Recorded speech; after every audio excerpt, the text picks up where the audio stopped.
ఖరీఫ్ పంటల్లో అధిక దిగుబడులు సాధించాలంటే లోతు దుక్కులు తప్పనిసరి. చాలా మంది రైతులు తొలకరి వర్షాలకు వ్యవసాయ భూములను దున్నుతుంటారు. అలా చేయటం వల్ల భూమిలో నీరు ఇంకిపోకుండా బయటకు వెళ్తుంది. ముందుగానే వేసవి దుక్కులు వేస్తే భూమి కోతకు గురికాకుండా ఉంటుంది. ప్రస్తుతం వానాకాలం దగ్గర పడుతోంది. ఖాళీగా ఉన్న భూముల్లో రైతులు లోతు దుక్కులు చేయటం వల్ల కలిగే ప్రయోజనాల గురించి తెలియజేస్తున్నారు ఆదిలాబాద్ కృషి విజ్ఞాన కేంద్రం శాస్త్రవేత్త రాజశేఖర్.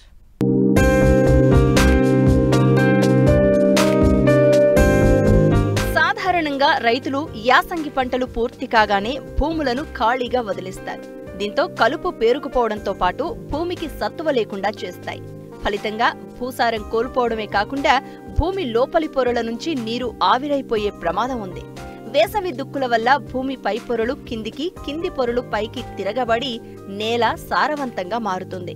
ఇలా భూమిలో తేమ శాతం పెరిగి భూసారం అభివృద్ధి చెంది పురుగులు, తెగుళ్లు, కలుపు మొక్కల నివారణకు ప్రయోజనాలు సమకూరుతాయి. అలాగే వేసవి దుక్కులు దున్నే ముందు చెరువు మట్టి, పశువుల వ్యర్థాలను వేయడం ద్వారా భూమి గుల్లగా మారుతుంది. దీంతో ఖరీఫ్ సాగు అనుకూలంగా ఉంటుందని తెలియజేస్తున్నారు ఆదిలాబాద్ కృషి విజ్ఞాన కేంద్రం శాస్త్రవేత్త రాజశేఖర్. వేసవి దుక్కులు మొట్టమొదటి ప్రాధాన్యతమైన పని. అయితే వేసవి దుక్కులు అంటే ఏప్రిల్, మే మాసాలలో కురిసిన వర్షాలకు అనుగుణంగా మరి ఎంబీప్లోతో కానీ, కల్టివేటర్తో కానీ లేదా సబ్సాయిలర్తో కానీ దున్నడమే ఈ యొక్క వేసవి దుక్కుల యొక్క ప్రాముఖ్యత. మరి దున్నడం ద్వారా పైపొరలు కిందికి పోవడము, అట్లా మొత్తం భూమి అంతా గుల్లబారడం అనేది జరుగుతూ ఉంటుంది. ఈ గుల్లబారడం వల్ల చాలా లాభాలు ఉంటాయి. ముఖ్యంగా మరి ఈ యొక్క కీటకాలకు సంబంధించిన ప్యూపాలు మరి ఎండవేడిమికి చనిపోవడము, అదేవిధంగా సూక్ష్మజీవులు, కోట్లాది కొలది సూక్ష్మజీవులు మన భూమిలో ఉంటాయి కాబట్టి ఆ గుల్లబారడం ద్వారా వాటికి ఆక్సిజన్ లాంటివి అందడము, తద్వారా అవి బతకడానికి ఉపయోగపడడం అనేది జరుగుతుంది. అదేవిధంగా మరి ఎండవేడిమికి మరి చనిపోయే ముఖ్యంగా తెగుళ్ళకు సంబంధించి చాలా రకాల శిలీంధ్రాలు కూడా ఆ భూమిలో నివసిస్తూ ఉంటాయి కాబట్టి ఎండవేడిమికి కూడా చనిపోయే అవకాశం ఉంటుంది. ఇంకా అతి ముఖ్యమైనది ఏంటంటే మరి అప్పుడప్పుడు ఈ వేసవి దుక్కులు సరిగా చేయకపోవడం వల్ల ఈ యొక్క గడ్డి జాతి తుంగ కానీ, గరక కానీ ఇట్లాంటి గడ్డి జాతికి సంబంధించిన దుంపలు కానీ, విత్తనాలు కానీ భూమి పైపొరలోకి వచ్చి ఈ ఎండవేడిమికి చనిపోయే అవకాశం ఉంటుంది. సో ఈ విధంగా 3-4 రకాల లాభాలు ఈ వేసవి దుక్కుల ద్వారా చేసుకోవచ్చు.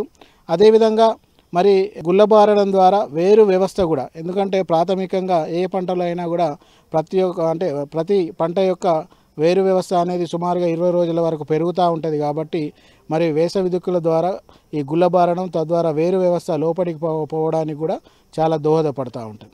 అదేవిధంగా మరి వేసవి దుక్కులు అనేటిది ముఖ్యంగా ఈ మోల్డ్ బోర్డ్లో ఎంబీప్లో అంటాము, 35 HP ట్రాక్టర్తో కానీ 45 HP ట్రాక్టర్తో కానీ చేసుకునే అవకాశం ఉంటుంది. కాబట్టి మరి రైతులు కొద్దిగా ముందుగా ఒక 1 మంత్ విత్తనం వేసే 1 మంత్ ముందు చేసుకున్నట్టయితే బాగుంటుంది.